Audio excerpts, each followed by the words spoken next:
আসসালামু আলাইকুম রহমতুল্লাহ। বন্ধুরা, এটি হচ্ছে মালয়েশিয়া বাগান জায়গার নাম। এটি একটি মাঠ, খুব সুন্দর দেখার মতো।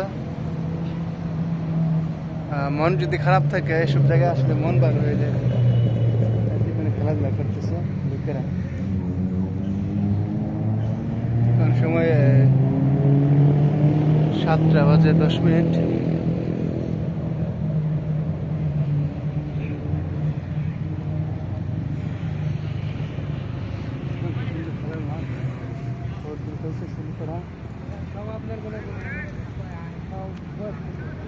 হ্যাঁ, বয়স্ক